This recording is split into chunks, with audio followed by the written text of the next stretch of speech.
Kag sa Good Vibes, Negrense na elect bilang isa sa mga trustees ng Princeton University. Ang 23 anyos nga tumandok sa Dumaguete City, Negros Oriental nga si Enzo Miguel po ang sasubong isa sa mga trustees ng Princeton University. Si ko ang nag-graduate sa Princeton sa 2026 sa iyang bachelor's degree sa sociology kag may certificate in urban studies kag gin-elect man siya sa classes 2024 tugtog 2027 nga magserbe sa sulod sang 4 ka termino humalin July 1, 2026 tugtog June 30, 2030. Nagserbe man siya presidente sang Princeton's undergraduate student government.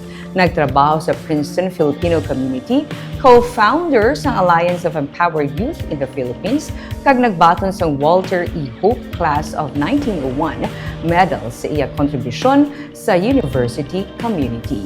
Sa post sa iya Facebook, nagpasalamat si Ko sa iyang mga nangin mentors.